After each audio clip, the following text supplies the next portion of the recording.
Welcome to Community Christian. My name's Ed Martin, and I'm really glad you're here to be a part of the very last message in this series, Asking for a Friend, where we've been trying to answer some of your questions. And today, I want to talk about what I would call a category of questions, not just one single question. And all of these questions sort of circle around a question that I've been asked a bunch in the time that I've been doing that. And this question generally comes once somebody's gotten to know me a little bit. People, I guess, feel it's a little more personal question. And so sometimes at a small group or somewhere after church, somebody will come up to me and they go, Ed, I have a question. And the question is, do you ever have any doubts? And generally, particularly if I know them pretty well, I'll sort of poke at them a little bit and go like, no, what do you mean? And they'll say, about God and the Bible and heaven and afterlife, the deal. Do you ever have any doubts about those kind of things? And I think there's a whole group of people that when they ask that question, they're hoping I'll answer and say, no, I never have any doubts, because they think, well, Ed's a normal kind of guy, and if he doesn't have any doubts, he probably knows a lot more about this stuff than I do. I'll just go with him. I'll just trust like he trusts, and I'll be okay. Now, there's a whole other group of people that I sort of get a sense when they ask that question that they're hoping I'll say, yeah, I have doubts occasionally, because they're thinking, oh, good. You're the preacher and you have doubts, then it must be okay that I still have doubts if you still have doubts. So today I want to try to talk to you about those kind of questions that sort of circle around this thing of, I have doubts. I have doubts about this. I have doubts about all these kind of things. That's sort of what I want to talk about.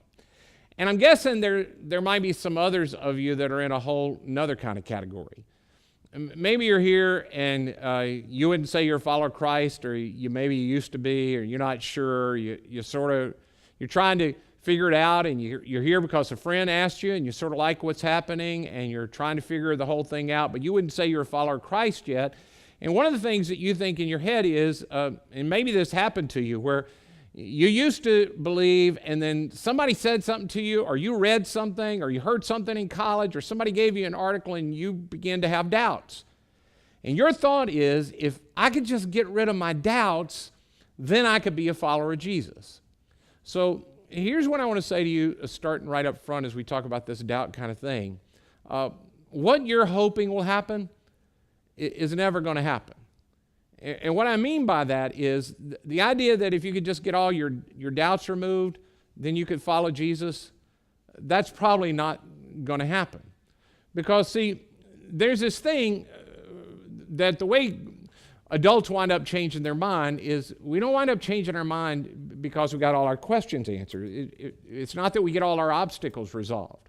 Most likely, if you ever decide to follow Jesus, you'll do it like almost every other adult that I've ever met. You'll have questions and you'll have obstacles, and at some point along the way, you'll experience something, and it won't make your questions and your obstacles go away. It'll just make them not matter quite as much. You'll experience something that'll be so real and so true. You'll have some kind of something happen, and those questions won't all get answered. They'll just get smaller. And you're thinking, well, I don't know if that'll ever be true. And even if you haven't seen this happen in spiritual life, you've seen this happen in other areas of life just from what you observed, either with yourself or with somebody else. For instance, I'll talk about guys. I've known lots of guys in my life that they just never wanted to get married. And generally, the reasons they have for not wanting to get married revolve around, I don't want to give up freedom, or I don't feel like I want the responsibility of a wife and family, that kind of thing, or I don't think I have enough money. It's generally one of those three things or some other kind of thing. And they have these things, and that's the reason they're not going to get married. And that sticks with them until one day, and then they meet her. And once they meet her, and once they get to know her, once they have an experience with someone, then these problems, they don't go away. They just don't matter as much. And marriage moves from being a category in their head of obstacles to the category to they just carry those questions and obstacles. They didn't immediately get more money. They didn't immediately say, okay, it'll be okay not to have responsibility. Those problems still existed, but now they've had an experience with somebody, and they just don't matter as much. You just need to know, for most adults, when it comes to spiritual life, and not only that, to other areas of our lives, we change our minds not so much because we get questions answered, but because we have an experience that makes those not matter quite as much. And see, what we've been trying to do over the last few weeks in this series is we've tried to answer some questions, and we're still willing to help you with those. In fact, if you still have questions that we haven't been able to get to your specific one, if you just email us, go to our website, and there's a way to contact us, or contact us, send us a message on Facebook, and somebody on our staff will try to answer your individual questions. But the reasons we haven't tried to answer them all publicly is not because we don't think there are answers. It's because we know that in the end, you getting all your questions answered aren't going to be what is eventually going to get you to the place that you can follow Jesus, because that's not what happens for most people. Most people, something happens that makes those questions and obstacles get smaller, and then they just bring their questions and obstacles into their relationship with Jesus. They just carry them right into this relationship. When they meet Him, they just carry them right there with Him. That's where most of us are. But there may be others of you here and say, well, okay, I get where that would work for a certain group of people, but I'm not that kind of way. I need scientific answers. I need reasons to be able to understand. And I can't believe something unless I have a scientific explanation for the kind of thing that we're talking about. I can't just go with what I've experienced. I've got to understand it. Well, I get that that's important to us in a lot of areas, but even you don't do that in every area of your life. In fact, in a lot of us in areas of our lives, we wind up going over what we can't deny, even though we can't explain it. There are things that are just undeniable to us, even though we can't explain it. And that's true for every person on this planet. And I'll give you one example. Since I love baseball, and because the Braves are in first place going into September, woohoo! And I love the Braves, gives me a chance to talk about baseball. So years ago, there was a Yale physicist named Robert Adair. I think we have a picture of him. And he loved baseball like I do, and he wanted to figure out how to explain to people the math of how it is that a human being can hit a fastball thrown at 90 miles an hour. And what he discovered was that a fastball, that was the average time of fastball when he was doing the study, 90 miles an hour, it travels at 400 milliseconds. Now, it's 60 feet, 6 inches from the pitcher's mound to home plate, and that a 90-mile-an-hour fastball travels that distance in 400 milliseconds. So a little less than half a second for that ball to get from the pitcher's mound to home plate. What he discovered was that half that time, 200 milliseconds, so less than a quarter of a second, it takes the human brain a quarter of a second to pick up where the ball is, to see it, figure out whether it's high, low, inside, outside, and try to decide whether or not to swing. He also said that the swing itself takes about 150 milliseconds, so even shorter amount of time, and that about halfway through that swing, it's got so much momentum that it can't be stopped. So it takes 200 milliseconds of the 400 milliseconds for you to figure out where the ball is, and 100 milliseconds for you to determine if you want to swing. The swing itself takes 150 milliseconds. That all adds up to 450 milliseconds.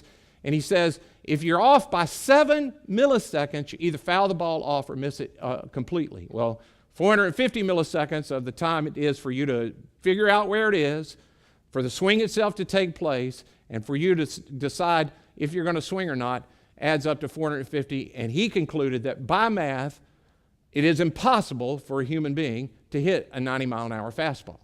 Now, even though the math is right, nobody really ever believed Robert Adair's conclusion, and you know why. In fact, if you were ever to get a chance to speak to him, you'd say, hey, I can't deny your math. In fact, I don't even understand how you calculated all of that, but here's what I know. It may be impossible to do, but I've seen it done. In fact, I've seen it done not with 90-mile-an-hour fastball, but I thought I'd post this little tweet that came out just this week.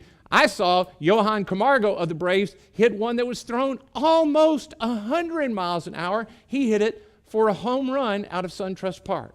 See, while I can't explain how it happens, in this one instance, I go for what is undeniable instead of what is unexplainable.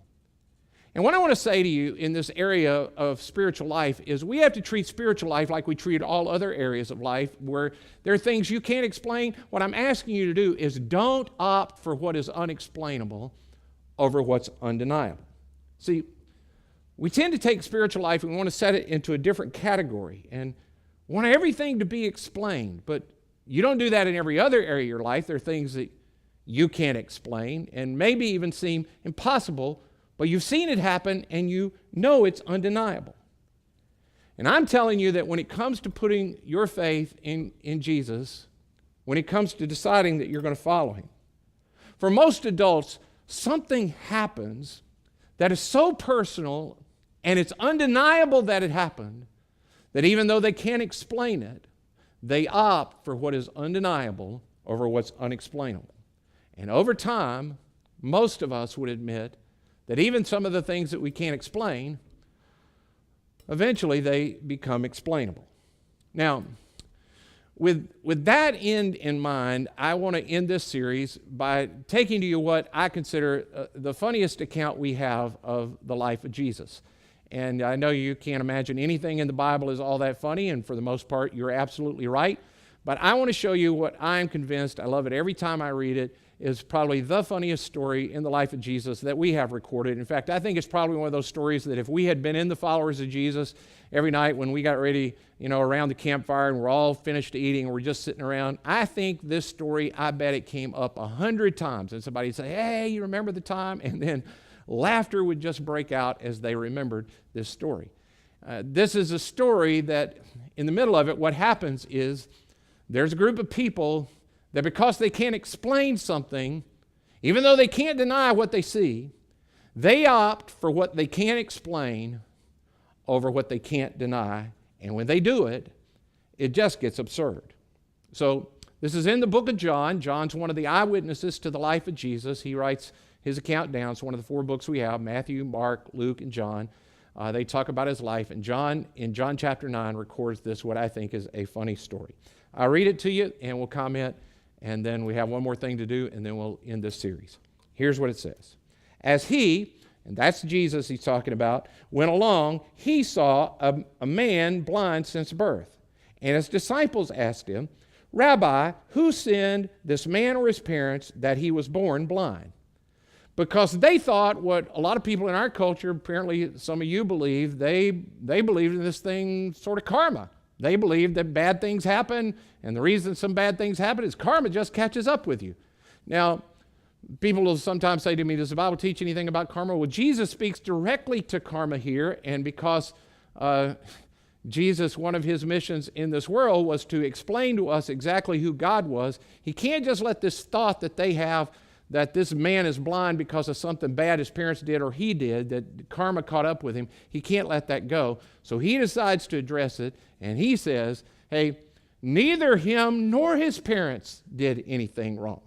So you guys are just looking at this, and you got the wrong conclusion because you're asking the wrong question. In fact, I think a lot of time we're going to spend in heaven is we're going to be asking God, well, God, what about that? And he's going to go, that's the wrong question.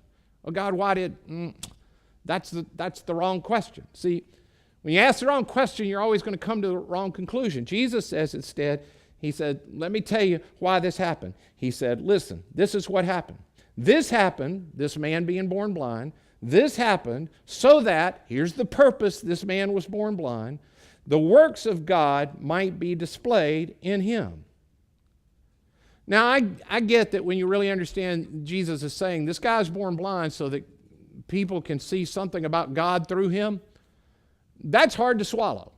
This guy got what we think is a raw deal, and Jesus says that happened so something about God could be displayed in the world, and we don't like that. I mean, now, is Jesus saying that's true about every blind guy? Nope, he's saying that's true about this guy. I can't speak to what he thinks about all blind guys. I can't see how that happens to everybody. He's speaking about that particular guy, that he was born that way so that God could be seen in something through him.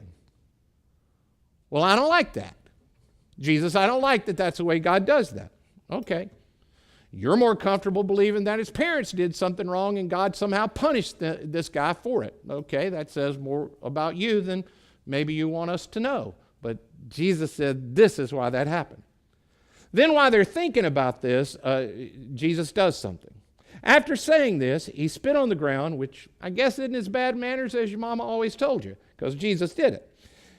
He spit on the ground, he made some mud with saliva, and he put it on the man's eyes. Now, the good part of that is at least the blind man can't see what's happening. He can hear the spit, he can hear somebody doing something with mud, and then all of a sudden he feels this wet stuff on his face. Nasty.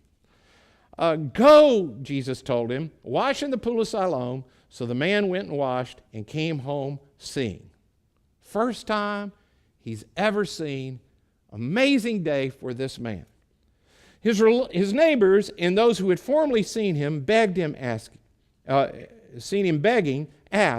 "Is this the same man who used to sit and beg?" Some claimed that he was. Others said, "No, he only looks like him." Now, the question is why? Why do they have to ask if it's him or not? I mean, this isn't a big town. It's not like there were 5 guys that looked like this guy that normally sat around and begged. There's just one guy that looks that way that normally sitting there begging. Now he's not begging, and they can't figure out who it is. Why is it they have a hard time? Because something unexplainable has happened. They can't deny that it looks like him, but they can't explain how it happens, and so they're confused about the thing. But the man himself, the blind man, said, "I am the man." "How then were your eyes opened?" they asked. They want an explanation for this thing. He replied, "The man they call Jesus made some mud and put it on my eyes. He told me to go to Siloam and wash, so I went and washed, and then I could see." Okay, what else you got? Because, dude, that ain't what did it. I mean, I'm just telling you, putting mud on your eyes, I get that's what you say happened, but that don't make no sense. That cannot be what happened. So they said to him, "Where is this man?" they asked. "I don't know," he said. "I didn't see where he went because I was still blind when he left." Okay, he didn't say that. That's what I would have said if I'd have been there and they kept pushing me. They brought the Pharisees to the man who had been born blind. So now they can't explain this thing, so they go get the religious professionals and say, "Hey, this thing has happened. We can't explain it. What's going on?" Now, the day on which Jesus had made the mud and opened the man's eyes was a Sabbath. Now, this probably doesn't do this to you, but the original readers of John's book would have gone, uh-oh. And the reason is because, the Sabbath, you weren't supposed to do anything. So this is like a dramatic kind of thing in the story. Jesus, you're not supposed to do work and making a mud poultice and putting on somebody's eyes and healing them. That's work, and it's the Sabbath. Therefore, the Pharisees asked him, the man who had received his sight, how it happened. "He put a mud on my eyes," the man replied, "and I washed, and now I see." Some of the Pharisees said, "This man," referring to Jesus, "is not from God, for he does not keep the Sabbath." Now, at this point, the thing really begins to break down, and it gets absurd. And here's where this whole thing is relevant to you and me. See, every one of us has a God box. And I don't know if that's a great phrase. It's the one I've got. You have this box, and it's the way it works in your head, and you believe this is the way God works. This is the way the world works. This is how God works in the world. And because God works this way, then I pray that way. Because God does this, then I do that. And this all fits in my box. Some of you, because of the way you see the world, it's because God doesn't work the way you think. You go, if there was a God, he would be like this and he would do like this, and these are the things that would happen. And because that doesn't happen in our world, there is no God in this box. See, all of us carry around these thoughts that we have, this God box that we carry around in our head, and God has to fit into that little box. Now, for these guys they're talking to, these religious leaders, their box included God would never, ever, ever, ever, ever do anything for a human being good on the Sabbath. The Sabbath is for God. It's to be kept holy for God. And God would never, ever, ever have anybody do anything to violate the Sabbath, because God wouldn't do that on the Sabbath. So some of these religious leaders, the Pharisees, says, this man is not from God, for he does not keep the Sabbath. But others asked, how can a sinner perform such things? So they were divided. Some of them are saying, look, I get what we just heard happen might not fit in your little box, but it's undeniable. That's the guy. He couldn't see. He told us how it happened, and it happened on the Sabbath. It's undeniable, so why keep trying to explain it away? They turned again to the blind man. What have you to say about him? It's your eyes that were opened. And I think he answered like this. He's a prophet? I mean, I don't know. I mean, after all, I've been born blind. You guys are the religious professionals. I don't know. I haven't even seen the man. I don't know. I heard him spit. I felt the mud. I then went and washed like he said, and I can see. So you keep asking me who he is. A prophet, maybe? Is he a prophet? Then it says, they still did not believe that he had been born blind and had received his sight until they sent for the man's parents. Now, why don't they believe him? I mean, they know what he looks like. They've all grown up there. Why don't they believe him? Because his account doesn't fit. It doesn't fit in their box. It doesn't fit in what they can explain. And because it doesn't make any sense, his explanation for it, then it must not really have been what he said took place. Now, I'll just tell you, I have seen this, and I continue to see this over the whole time I've been in ministry, I've seen this. I used to particularly see this with students that would start coming when I worked in youth ministry. I see this now with families who have addicts in their family. And what I'm saying is, here's what I see. I see somebody who they didn't do the God thing, and their family doesn't do the God thing, and there is no God in their box. They have looked at the world and explained the world, and there is no God in their box because he doesn't operate or she doesn't operate or there's nothing in that box. And then they have this person who begins to interact. Either they're a teenager, a student, and they start coming to church even though nobody else in their family does the God thing, and they start coming to church, and their life starts getting better. They decide that they're going to follow Jesus. Or there's somebody who their family doesn't do the God thing, and they've just gotten to the end of themselves, and somebody invites them to church, or somebody takes them to AA or NA, and they finally are at the end of their rope, and they don't know what else to do, and they turn their life and their will over to Jesus. They start following Jesus. And I don't mean they take a little, I'm going to move a step toward Jesus. I mean they full on throw their life and their will into the control of God's hands. And their life gets better. Their relationships get better. Their habits get better. Everything begins to improve. And then they go back to their we don't do God family, and when they tell them that it was God that was involved in helping them get their life on track, and the reason that this teenager's life has gotten so much better, or this addict's life got better, or this marriage got better, they go back to their family and they explain it, and they put God in the equation. And because God doesn't fit in their family's box, I've listened to the most absurd kind of conversations take place. Here's something's happened, they cannot deny it, but because they can't factor God into it, they come up with all other kinds of explanations. And the weird part is, to me, they're glad that it happened for the person. They're glad they're not addicted. They're glad their marriage is together. They're glad their teenager is so good at life and getting better at life. They're glad for all of that. But because the God thing doesn't fit, they just can't accept it. They can't move on from that. They opt for what they can't explain over what they can't deny. See, the truth is, you got a God box. I've got a God box. And for some of you, there's nothing in that box because you don't believe that there is a God. You don't believe that God has any interaction in the world, or you believe there is a God, but he's not a personal God. And what I want to challenge you with is this. Here's how I want you to challenge you about this category of questions. Could it be, are you willing to acknowledge that maybe your view of the world and maybe your view of God that you carry around in this box that you made, maybe you're just wrong. Maybe you're wrong.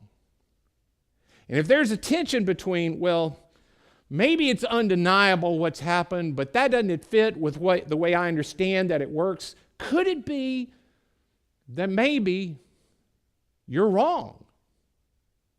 Maybe you're just wrong. See, some of you have been raised or something's happened in your life, and the God explanation, the Jesus explanation, it's not allowed. I mean, any explanation that involves a higher power or God or Jesus being involved or something spiritual going on in somebody's life, that's not allowed. So anytime anybody says it and that's a part of the explanation, you've already decided that can't be. So you're just skeptical of everything. So no matter what you see, no matter what you hear, no matter what happens, since those things can't be a part of it, miracles, supernatural, God, a person's life being changed by God, there must be some other explanation, but it cannot be God. Could it be that there are just some things that because of the way you shape the box, they just won't fit? They are undeniably true, but they do not fit in what you can explain. Could it be that the God who invites you to call him Father is just saying, hey, could I pry your box open a little bit? And could I show you how present and how interested and how loving I want to be in your life? How close I really am to you? And it doesn't discount the importance of getting an explanation. It's not like we're trying to say you shouldn't ask questions. It's not like we say there shouldn't be scientific reasons. We talked about that last week. And it's not saying that your questions don't matter. Your questions matter. But at some point, you have to decide, am I going to treat spiritual life, even though I can't explain everything, am I going to deny what is undeniable just because it doesn't fit in the way I think the world ought to work? I told you, more than you would know, people ask me, hey, Ed, do you ever doubt? I mean, with all you see, with doing funerals for babies, doing funerals for babies of preachers, with all you see, do you doubt? Yeah, I have doubts. In fact, I have doubts that if I shared with you what I have doubts about, because there are things that because of what I've done, what I've seen, what I studied, and what I know, they'd cause you to have doubts if I told you what I doubt because you hadn't even thought about those things. But you know what I doubt and when I doubt most? I doubt in the same way that these religious leaders wind up doubting. I doubt when there's something that happens and I cannot explain it, but I cannot deny what is true. I doubt when I get in a place and I want to hold on to what God is doing that I don't understand why it's happening, and I lose grasp of what God has already done. I doubt when I began to live in, God, why don't you act the way that I want you to act? I doubt when I forget what God has done for me and I want to live in what I can't get him to do for me. That's when I doubt. I doubt in the same way you guys doubt. I doubt when I'm forced to live in this world of there are things that I can't deny, but I can't explain. But in every one of those instances, when I will opt into what I cannot deny has happened in me and true in me, it's undeniable, even though I don't have an explanation. And you know why I choose to live in that place? For the same reason that somebody can explain to me why a batter can't hit a 90-mile-an-hour fastball. You know why I know that's not true? Because I've seen it happen too often to know. There is an explanation. I just may not understand it yet. And you know what? All the things that you and I want to know, all the things that you and I see that we can't explain, There is an explanation. We just may not have it yet. We just don't know it yet. But when God does something in the heart of human beings, when He does something in the life of human beings, eventually in the lives of adults that decide to follow Him, something happens that is so personal and so deep that you reach a point, and we begin to apply in our spiritual life what we apply in every other area of our life, and we choose what is undeniable over what is unexplainable. Because here's what's undeniable. It's undeniable that 2,000 years ago there was a man named Jesus who lived in Palestine. No one who's really trying to be credible denies that. And it's undeniable that He taught some things that they were like what other people taught, but nobody ever heard anybody teach it the way He taught it. And then He taught some things that were just crazy. He would say to people, I'm the light of the world. And then He would say to them, and if you're with me, you're the light of the world. It's just crazy. He'd say, I am the way, the truth, the life, and no one will come to God except through me. Crazy stuff, He would say. And then He would say things like this. I'm going to die. And 3 days later, by my own power, I'm going to raise myself from the dead. And hundreds of people said, we didn't believe it either. When He died, we knew that He had been wrong. But then we saw Him alive. 3 days later, we touched Him, we ate with Him, we walked with Him, and it's undeniable, so much to the point that hundreds of people who saw Him were willing to give their lives instead of and to deny what they could not deny, that He was in fact alive. And today, what's undeniable is that on every continent in the world, every one of them, in languages that you and I have never heard, there are men and women who've jumped across the culture they grew up in from gods they had never heard of, and they now put their trust in Jesus. And they believe, and they would say that they have had personal encounters 2,000 years later with this man, Jesus. In fact, you know what is the leading way Muslims are being converted today?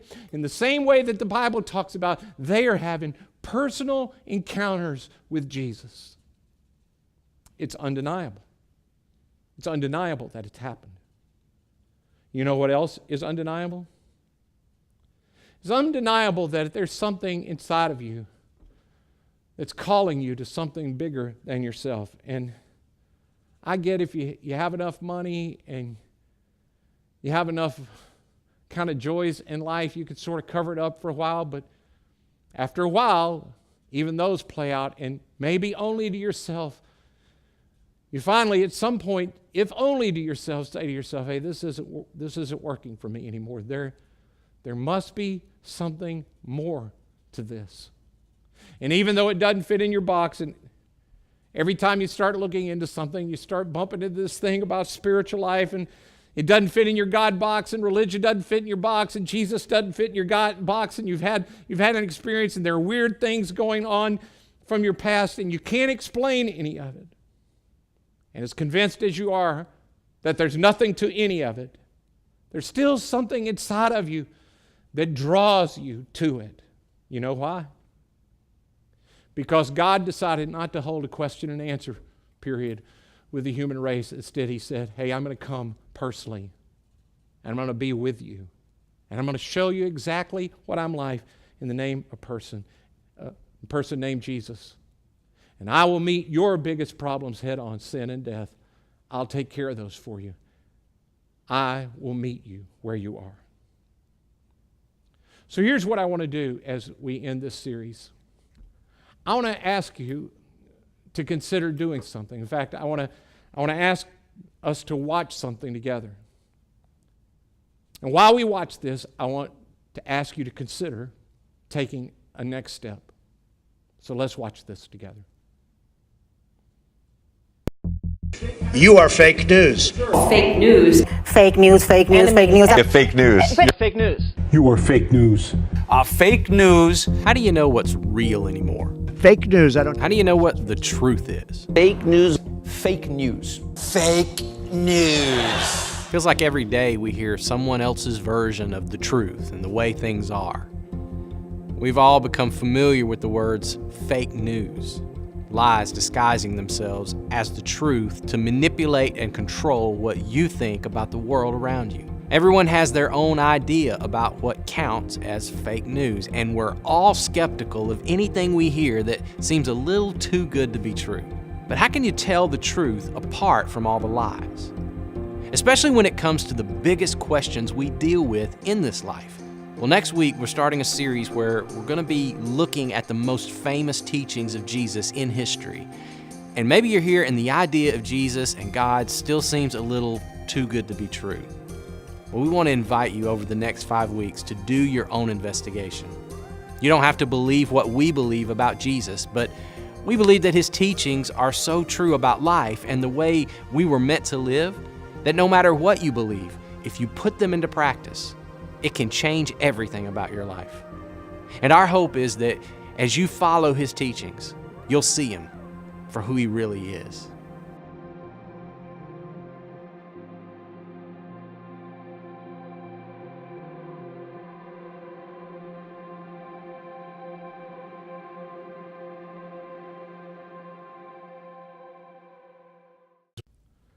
I would love for you to come and join us as we study what is the most famous teaching of Jesus, the Sermon on the Mount. And here's what I'd love for you to do. The great thing about the teachings we're going to see is that you're going to know they immediately apply to you. And what Jesus teaches in this part, He even says, you don't even have to believe in me. If you will do what I ask you to do, it will make you have a better life, and it'll make you better at life. You don't even have to believe it. You just have to be willing to try it. So I urge you to come and listen with us, and I want you to try it. Even if you don't believe it, just try it. It's like gravity. It will work if you will apply it to your life. After all, what do you have to lose? And here's the prayer I want to ask you to pray. God, if you can be known, I want to know you more than I want my questions answered. God, if you can be known, I want to know you. I want the answers. But if you can be known, I want to know you. And then come and try this with us. Let me pray, and then you'll be dismissed. Father, thank you for your love for us, that you sent Jesus for us. Father, we want to know you more than we want to have all our questions answered. We want to know you. So I pray that you would move in the hearts of people. In Jesus' name, amen.